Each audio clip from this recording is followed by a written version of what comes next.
Hey guys, how's it going? Welcome to the BMW M140i. Before I start this review, I want to do a big shout out to Tony Lewis and the BMW Berry Chiswick group. You guys are amazing.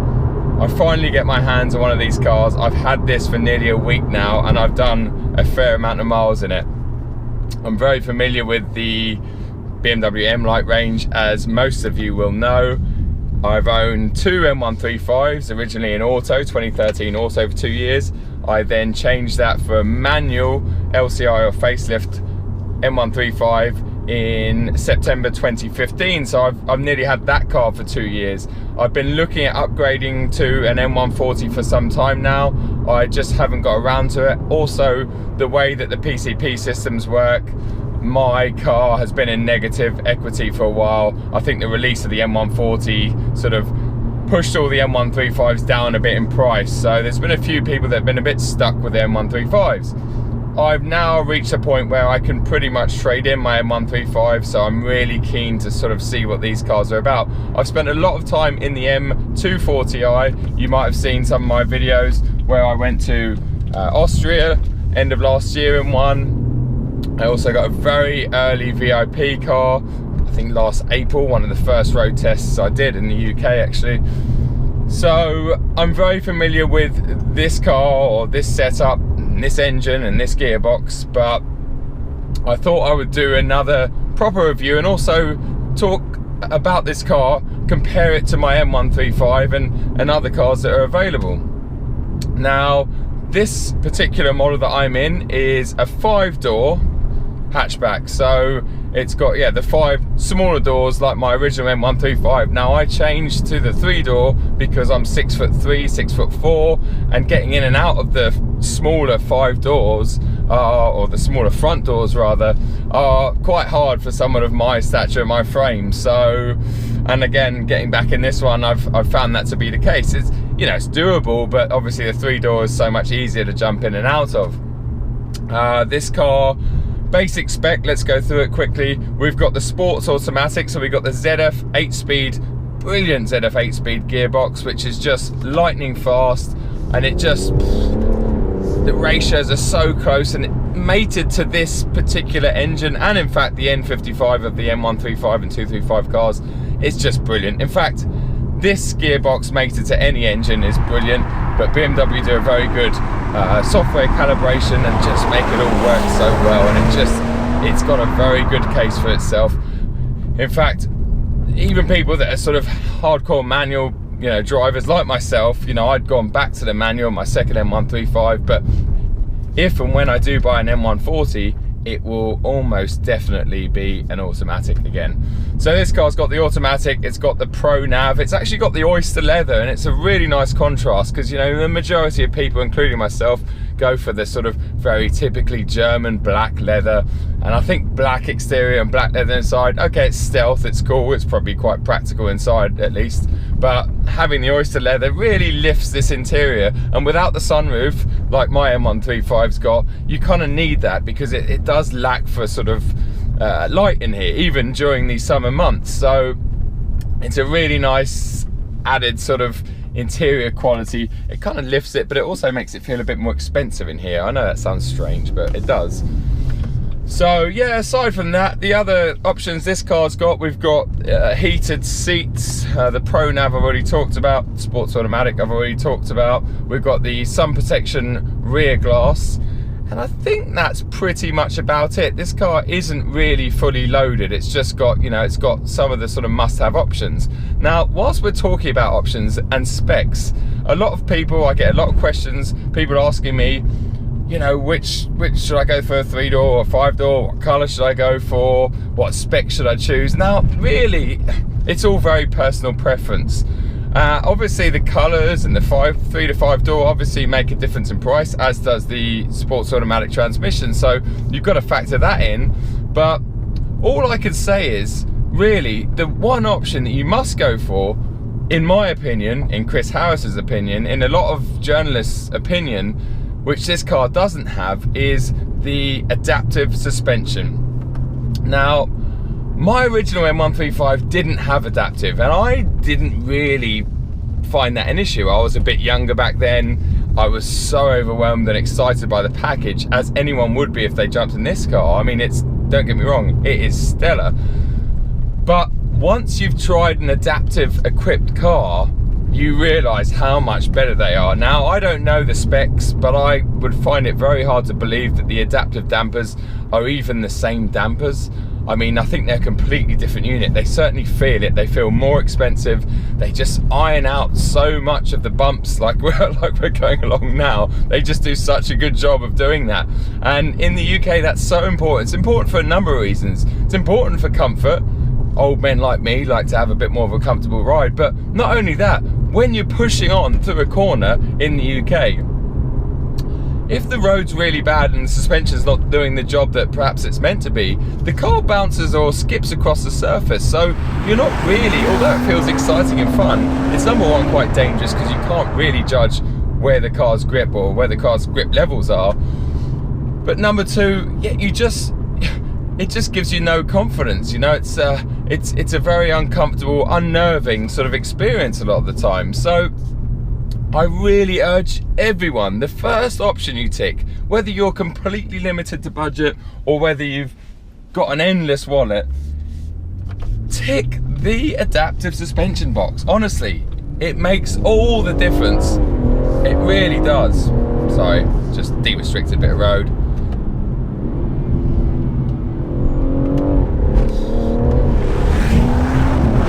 It's a brilliant car, it really is. I mean, I've done enough videos about these M lights to sort of stress how much I love them. So I want to talk a bit about the differences between this and say the M135. Now, there's two differences. This has got the very latest, let's talk about the iDrive. There's the iDrive and there's the engine. They're the two main differences between an LCI M135 and an M140. And that sort of goes forward to the new 140 that's coming out at the end of the year. I know the interior is going to be a bit nicer, but fundamentally you're going to have the same nav, you're going to have the same engine and gearbox. So let's just talk about the differences between the LCI M135 and this M140.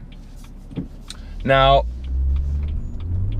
the first one being the nav. So we get the very latest iDrive system and nav system in this car. I think it's called the iDrive 6. So it's essentially the same as what you get in the brand new G35 series, the same you get in the 7 series. I think they've literally trickled it into all the models now, all the BMW range. So it's fantastic. It doesn't have the touchscreen abilities that the 5 and the 7 series get, but otherwise it has everything else. And to be fair, okay, the touchscreen can come in handy sometimes, but the iDrive controller and the touchpad is so good that you really rarely even feel like going to move things around with your hand. You don't need to, because it just does such a good job down here.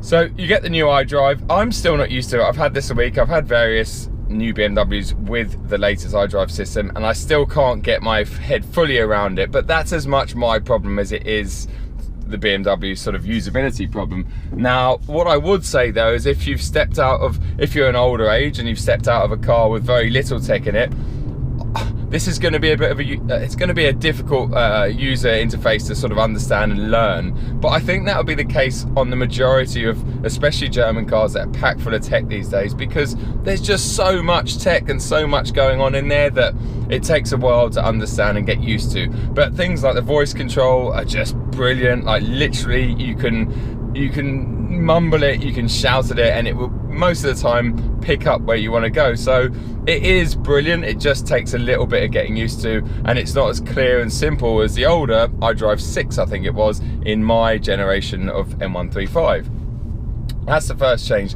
The next change, and probably the one that most of you want to know more about, most of you hardcore sort of hot hatch lovers or sports car lovers, is the engine. Now, to me, there was nothing ever wrong with the N55 engine, and I'm still undecided as to whether the B58 is really any better.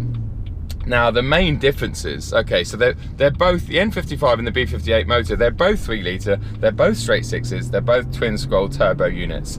Now, they've just got different ways of going about them. So they're the same size, but you know, one has got bigger pistons and smaller strokes, and the other one's got smaller pistons and bigger strokes. I think I've got that right, something like that. But anyway, the long and short of it is they produce very different figures. Now, the B58 that's in this car gives you lots of low down torque. Now, for instance, okay, so I'll go into fourth now. I'm doing 20 miles an hour. I put my foot down and it's just there. It really is. Now, the N55 didn't lack torque. It always felt fantastic. But once you've been in this and you jump back in an N55 equipped car, you do realize that it lacks a lot of torque.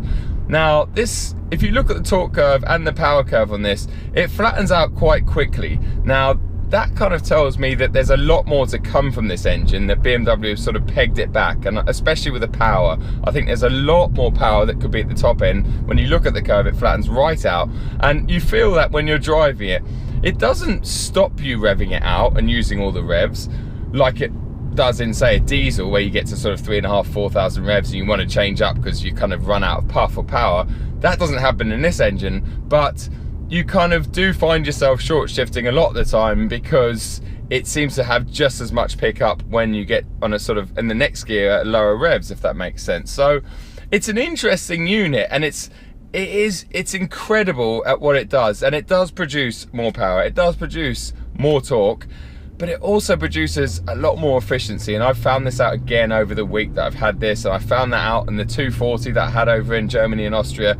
It really is, I would say, a good 15% more efficient than the N55. And the N55 wasn't a thirsty motor for the performance that it returned.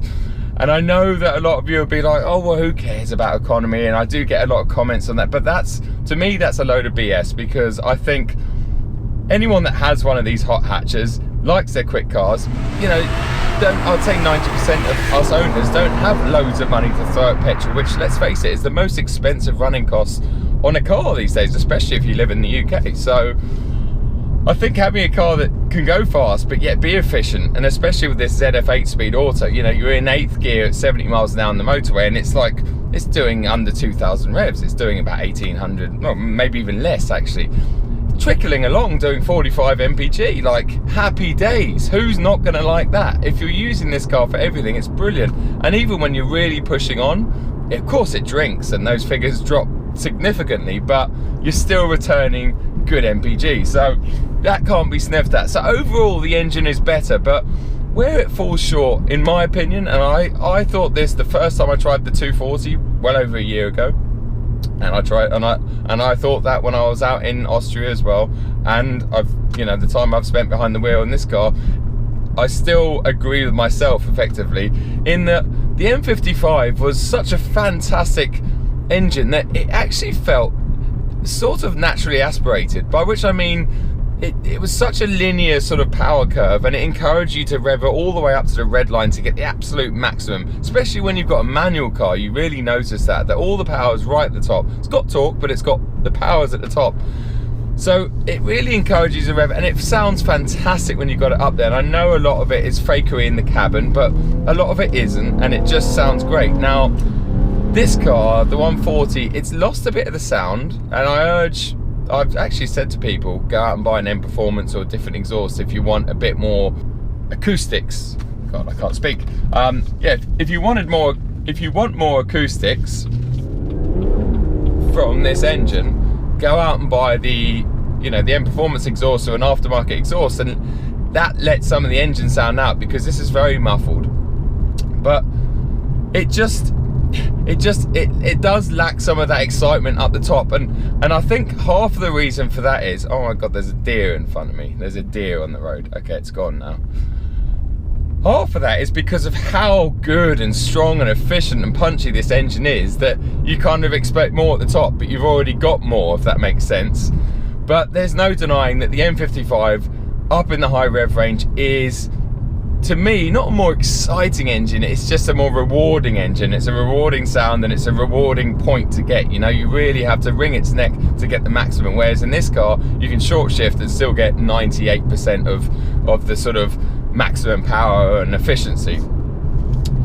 Now, in terms of handling, as I say, it's very similar to the M135. It feels a bit more planted, but it's hard to tell. And this car hasn't got adaptive, so if anything, sometimes it feels not as great as my car because it does move around so much. it's a brilliant little car. I mean, I know I can't stress, I can't go on more about these cars. You know, if I tried, I never stop going on about them, and I love them, I really do. They're practical. I've had 3-4 adults in here the last few days, and this engine, you know, that torque, it doesn't feel any slower when it's got 4 big adults in here. It's just such a mighty car, and everyone that gets in here is just blown away by the pace of it. Now, we ran some real genuine 0 to 60 times in this car earlier today. I'll put a link underneath this video to my good friends, the 0 to 60 guys from Australia. Now check out their channel and their 0 to 60 time in this car, and look at their other times as well. That it's a genuine 0 to 60 time. There's 2 of us in the car, you know, half a tank of petrol on a normal road, not with special grippy surface, and it gets extremely close to the claim figures. And I know with one person on a good surface, these cars do 4.5 to 60 miles an hour. So it's a mightily impressive car, it really is, in terms of the way it goes, the way it handles, and just the package. You know, you can't complain when you look at the price, and especially when you look at the new Boxer and the Caymans. You know, they're all 4 pots now, and Golf R, fantastic, but 4 pot. You know, you got the RS3, which is mighty, but in terms of price, you know, it's at least 12-15 grand more than this, spec for spec. So value for money, this thing is unbelievable. And I really urge you to at least, I'll leave Tony Lewis's email below, and if you wanted a quote, you wanted to get an idea of how much this car would cost with a certain size deposit, then hit him up, because it's just worth every single penny. This thing is just, it's so good, and it still excites me. I'd rather take this home than a lot of supercars, because it's just so much fun. It's so accessible as well. Earlier on I had this sliding around on the roads, and it wasn't doing silly speeds, it was just talking to me. Got the brilliant Michelin Pilot Super Sports on it, and they're just, the whole package, it just works so well. Really powerful brakes, and it just feels balanced and great. It's just such a nice sorted package. It really is. So yeah, give Tony Lewis a quick email if you're thinking about one of these. You know, ask him for a quote on the spec that you want, and you will be massively surprised. You know, a couple of grand deposit down, pick up a 140 of a, you know, reasonable spec for about £360 a month, which is just incredible value. You know, that's less than £100 a week. That's about £10 a day for a car that produces this sort of performance. You know, it's a 0 to 100 mile an hour car in 10 seconds. It's ludicrous. So I can't stress enough about these cars. I've done enough videos about them, but I just wanted to talk to you about the differences. Is it better than M135? Yes, it is. It's got a better nav system or infotainment system. It's got a better, more efficient, more powerful, faster engine. The gearbox software is slightly different, and there's a few little tweaks in here, you know, some that I probably haven't noticed and others that I have. But yes, it is a slightly better package. And when I say slightly, the M135 was so bloody good that slightly better than that is all you could ever hope for, really. And you know, BMW have done it, and in my opinion, one of these with adaptive suspension is probably the best BMW on sale today. I mean, value for performance, value for money, it is for sure. Yes, the M2 is great, but it's always got a very busy ride. You can never turn that off or slow it down without changing the dampers completely. And yes, the M3 and M4 are fantastic, but again, like, what, more than, what, double the money and then some? They're not worth double the money over one of these. No way. No way. I mean, there's so much grip. So much grip. Look at it. Look at it. It's brilliant. It's just brilliant. What a car. It's just so good. I absolutely love it, I really do.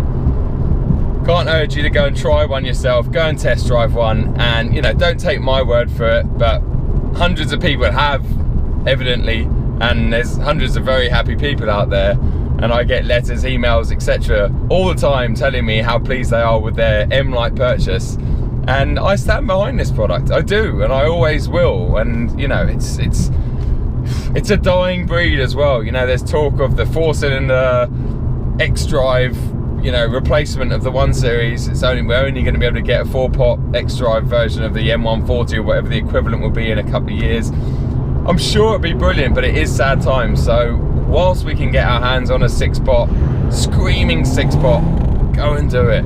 Go and do it. Right, I'm going to wrap this up, guys, because it's already gone on too long. I just wanted to again say a massive shout out to Tony Lewis and BMW Berry Chiswick, also As If down there.